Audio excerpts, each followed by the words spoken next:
Let's get started with our 16th keynote. Today we have with us Jessica Amado, Head of Cyber Research at Sepio Systems.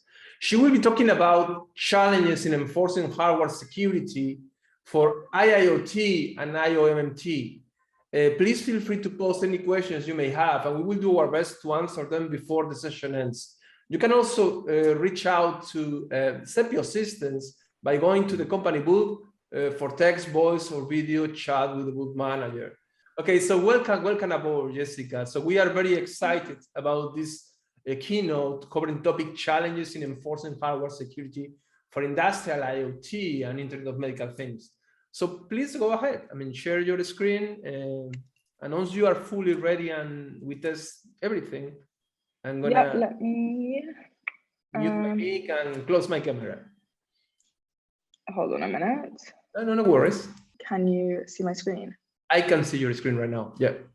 Okay, great. Okay, so sorry about that. No problem.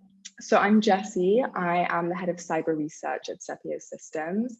And today I'm going to be giving a presentation on the hardware security challenges associated with IIoT and IoMT. So critical infrastructure is currently operating in an integrated environment. IT and OT were once idiosyncratic, and through the industrial Internet of Things and the Internet of Medical Things, IT and OT have become integrated. So this results in cyber-physical systems where operational machinery is actually enhanced through computers. So there's now remote access to and monitoring of operational machinery. So of course, there are many benefits to this, one being automated processes, where in instances where human intervention was once required, these processes are now automated. There's also a less equipment downtime. The data collection and analytics of IIoT has reduced any equipment downtime. And ultimately, this has boosted productivity, so resources can be better allocated to enhance growth. Obviously, the main cost the main benefit of this is lower costs for the organization. So, of course, that's a real pull for IIoT usage. However, speaking of costs, there are costs to the use of IIoT. It makes operational technology more exposed because of the accessible IIoT devices in use. And when operational technology falls victim to an attack, the severity of attack is increased because disruptions to operations results in there are physical impacts. So Colonial Pipeline is, of course, one of the main examples of a recent attack that had physical effects. Just shutdowns to the operational equipment caused, fuel prices to increase. There were shortages of fuel. There was panic buying at petrol stations. Flights were affected. They were rerouted or cancelled. And of course, medical equipment is at risk. Attackers could render medical equipment inoperable or even take over medical devices. For example, insulin pumps that are internet connected can be taken over by an attacker who actually administers too much or too little of the dosage. And of course, patient safety is at risk. Critical life-saving machinery could be taken over, and this could prevent, life-saving healthcare for patients. And any kind of disruption to national security, to operational technology puts national security at risk. So, countries rely on their critical infrastructure to for the safety of their citizens and the country as a whole. So any kind of disruptions to this really affects national security and kind of puts not only the country, but it's also its people at risk. So the main issue with IIoT and IoMT is that there is a visibility gap. So organizations lack layer 1 visibility, which essentially means that the information they have on their devices is incomplete. So they don't actually know what's operating in their infrastructure. They think they know what they have, and they can see these IIoT devices, but they can't actually see what's inside of them and the full extent of the device information because of this lack of layer 1 visibility.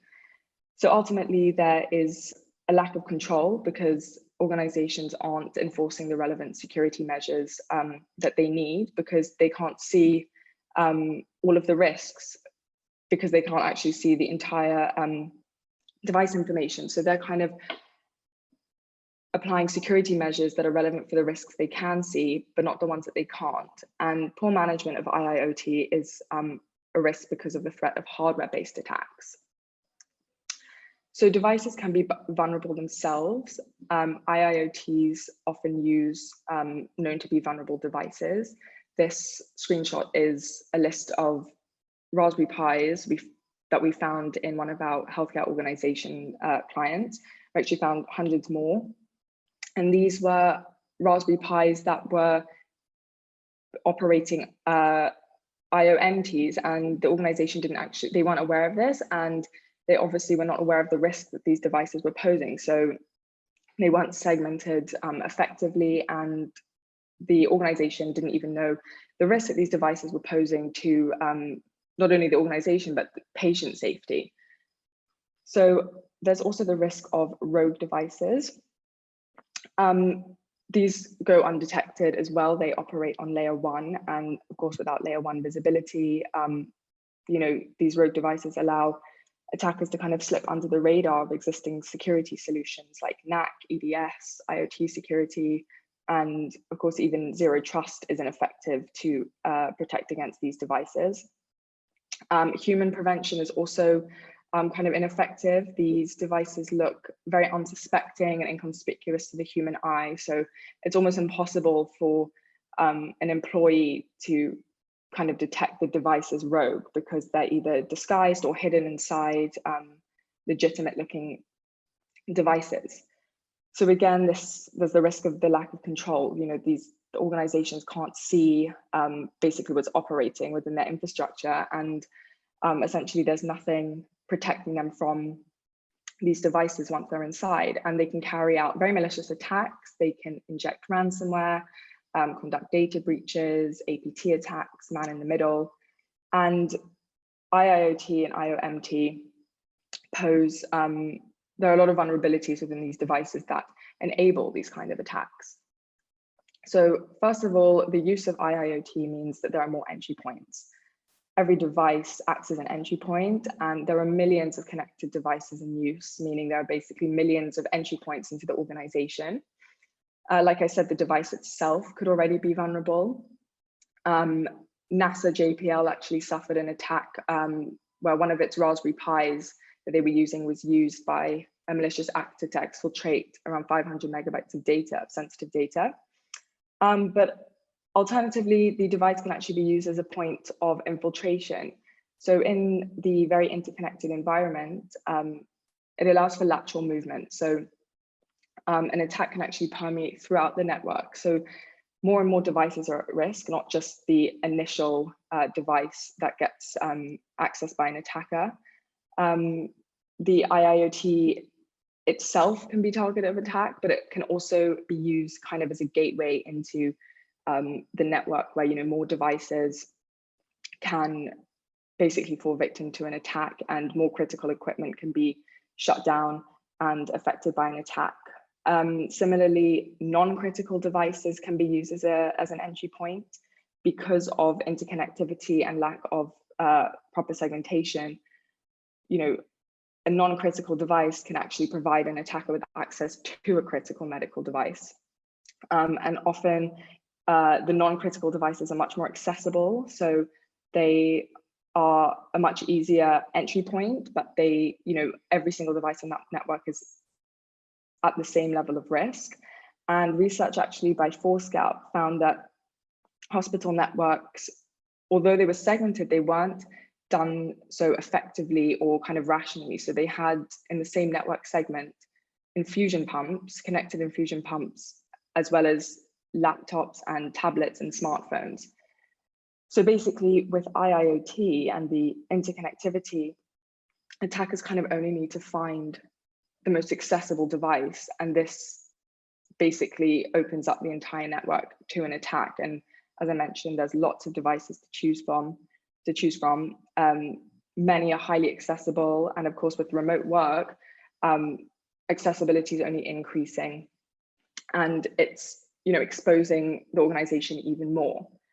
And again, the attacks are more severe. So crippled operations have a physical impact. So instead of the attack being confined to the cyber domain, society actually feels the effect, whether it's disruptions to healthcare, electrical shutdowns, or like water supplies are affected. A cyber attack, it's just no longer within the cyber domain anymore.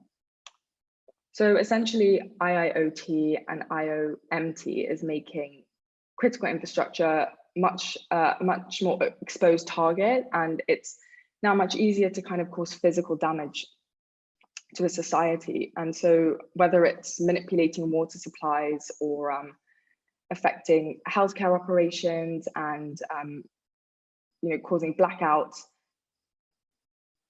perpetrators can cause a lot more damage now thanks to the use of IIoT and critical infrastructure. And obviously, as you can see, it's not just hypothetical scenarios. These things are happening and they'll continue to happen.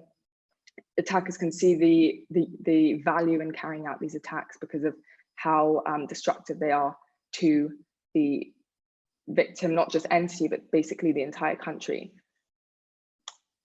So of course, that means there are multiple different threat actors who would target critical infrastructure and their IIoT environment. Terrorists, first of all, of course, want to just cause as much damage as they can. They want to cause fear and chaos in society. It's part of their psychological warfare. So of course, they can now do that without these kind of extensive attacks with bombs, and they have to have one of their group members infiltrate the country. They can, from halfway across the world, actually cause physical damage with pretty limited resources. And the development of ransomware as a service groups actually makes this easier for terrorist organizations to do. Similarly, state-backed actors have also found value in targeting IIoT because they can now cause, physical damage to an adversary without a lot of risks on their side. So this has a massive impact on, the political stage and the power struggle and, the fight to kind of gain power on the political stage. And they can do it with without kind of it being obvious as to where it's come from all the time. And they also, minimize the risk of their own casualties through these attacks. Similarly, hacktivists also can better get their message across through attacking IIoT.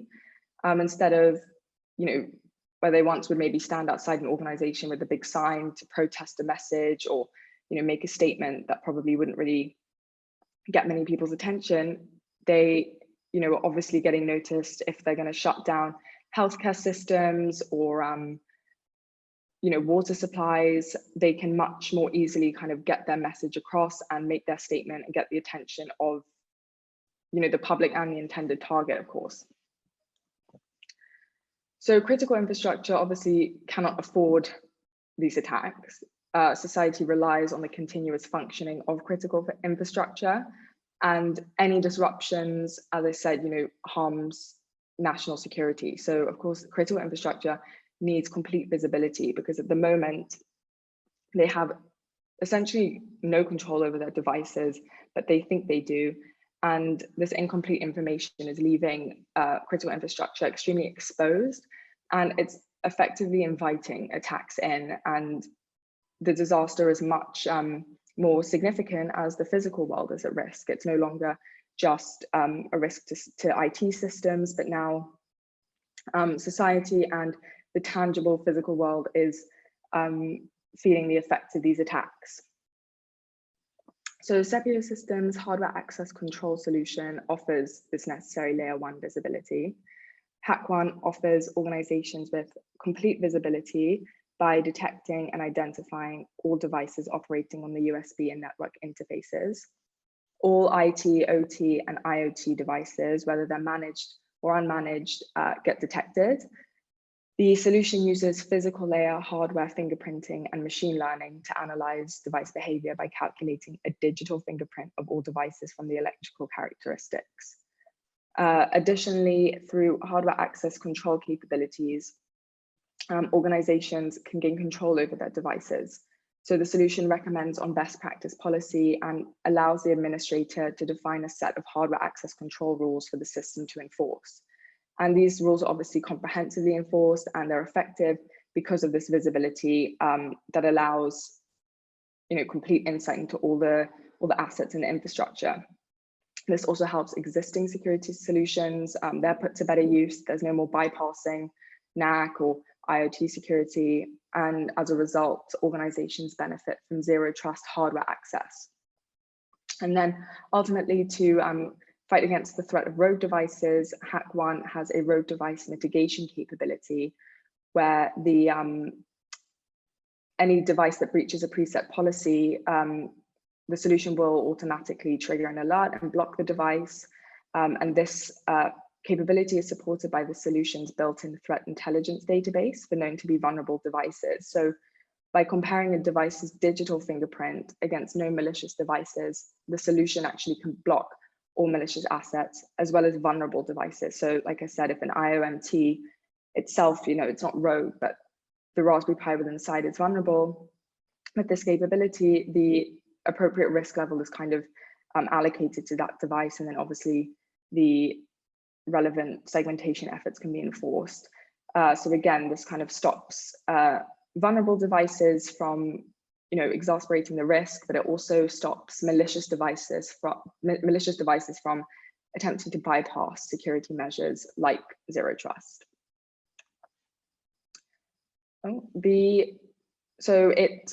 HackOne requires no traffic monitoring. There's no privileged data access. It's a lightweight agent, and deployment takes place within 24 hours. We are also developing our hardware access control index. This index offers organizations with an opportunity to kind of gain more insight into their hardware risks and their hardware security posture. So it's a first of its kind, and it provides an overall view, but also a more detailed analysis of the organization's hardware security efforts and its current posture. And you can also see that compared against their peers. So from this, organizations can kind of see where their downfalls are and make the necessary adjustments to gain that visibility and improve their hardware security by covering the physical layer. So that was all. Thank you for listening. And if you have questions, I'd be happy to answer them. Thank you very much. Just 1 second. Thank you very much, Jessica. Very interesting presentation. There are a few questions from the audience. Do we still need to look for hardware access control solutions when the OT network is in closed network and without any exposure to the internet? Bensi, do you want to answer that one? Yeah. So hello, everybody. So as I've commented in the chat, we've seen numerous occasions where air-gapped networks, especially in the OT domain, were breached using USB devices, and the information was actually hopped from one network to the other until they got from the operational floor plan, production floor, to the administrative network, where there was an external connection, either through an endpoint or another a connected device. And from there, the data was exfiltrated to the outer world. So obviously, the absolute majority of OT environments are not connected to the internet, but that doesn't mean that information cannot be exfiltrated to the outer world. Does that answer your question?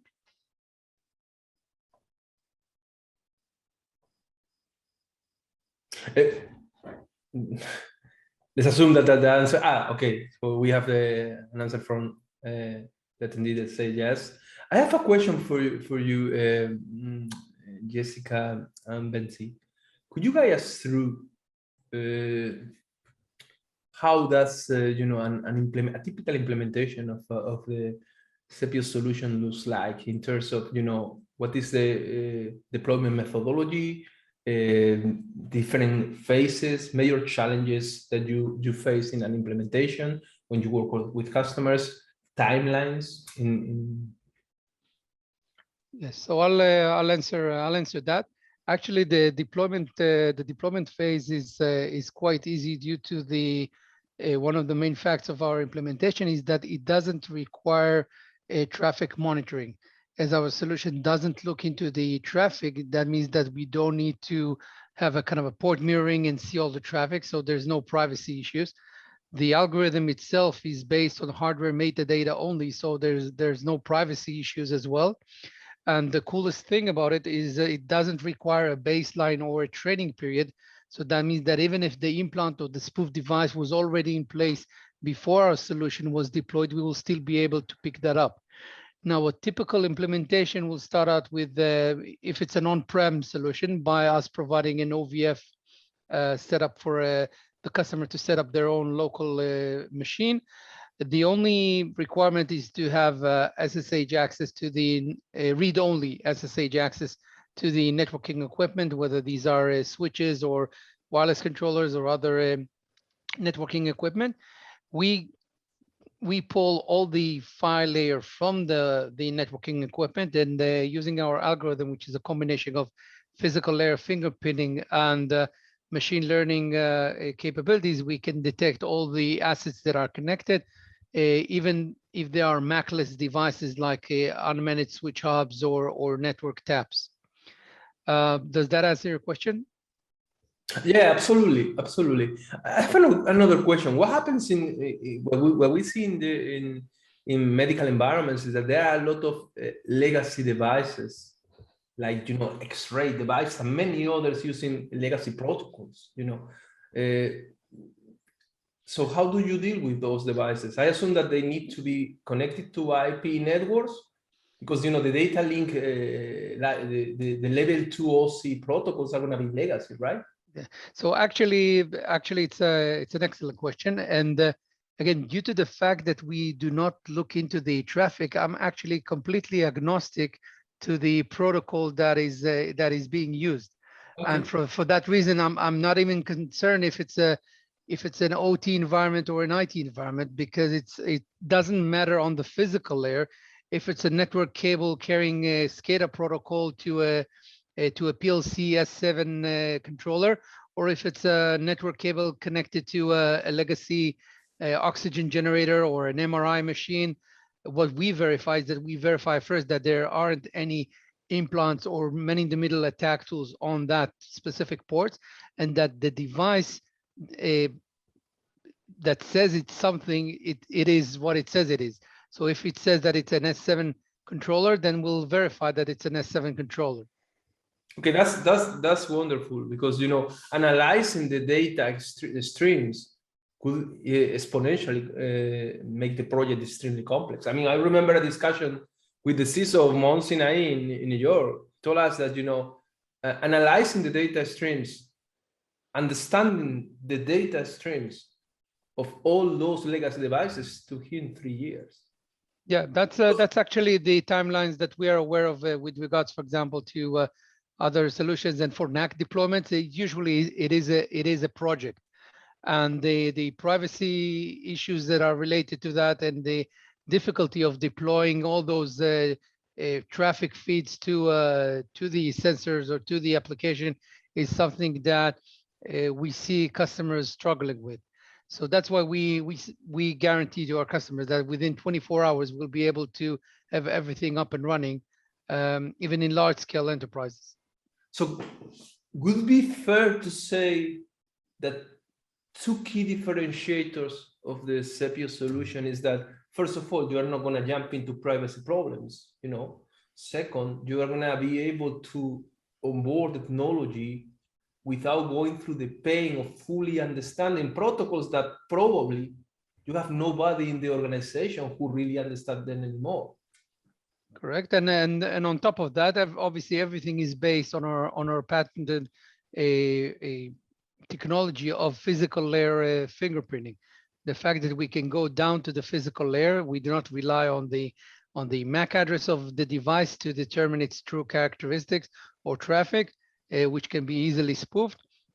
We rely on actual physical layer information. So that's like the key differentiator on top of what you've mentioned. And you also, address one serious problem that we are seeing in critical environments, that is shadow networking, right? Yeah, correct. We have another question from the audience. If OT devices, standalone network, are already deployed in network, and after scanning through Sepio hardware access control solution, the device is not good, what is the next step? For some reasons, we cannot remove these devices as well as from network. I am working in transportation sector and execute network and security projects. So want to know what more would suggest in terms of mitigation. Yeah, so that's an excellent question, and part of the fact that the hardware security is being dealt with much more attention requires some operational playbooks to be in place. Now, when you say, I'll make sure that Praveen, when you get the what we call the known not good, that means that you got an alert. That means that this specific device, physical layer fingerprinting does not match what the device claims it is. Now, one option would be that this is actually an actual rogue device, and the other would be that it is a false positive. Now, false positive in the physical layer domain is a device that is, in most cases, has bad cabling, because the bad cabling can change the physical layer characteristics of the signals and things like that. So the first thing that we do on our kind of playbook is to verify that if the alert is persistent with the device or with the cable. So that's one thing, and that's easy to verify by just crossing the cables. Then there's some other steps of validating if it's a true indication, or is it something that is false positive due to the bad cabling or other physical kind of restrictions that specific device has. Once we get that, then we would usually send someone to actually follow the cable. I'm fully aware that that this is in most cases a very time-consuming and tedious task of sending someone to follow the cable. This would be the final kind of mitigation, and this is usually where we actually apprehend the device, because on the network domain, the man-in-the-middle attack tool or the implant could be anywhere along the cabling, and we've seen one of the attacks where the attack tool was concealed within a group of cables that were duct taped together to hide the fact that the tool was there. And for an unsuspecting eye, it would look like a bump in the cable. But once you go over the cable itself, you understand that the implant is actually hidden within that duct tape device. So obviously for extremely critical devices, you do need some minimal downtime, whether it's to switch ports or to do some other steps on the playbook, but it is kept to a minimum, to the required necessary minimum. So I hope that answers your question. Yes. Okay, guys. So thank you very much for this interesting presentation, for taking care of the questions from the audience. I would like to remind the audience that you can continue the discussions over the virtual booth. So you can have there text, voice, and video discussions, and also Sepio is going to stay with us until Friday. So you can, I encourage you to join us on Friday, because I think, Benzi, you have a keynote on the cyber threat intelligence track. So again, guys, thank you, Jesse. Thank you, Benzi. Thank you very much. Thank you very much, Jesse. Well executed. Thank you very much. Bye-bye. Bye. Bye-bye.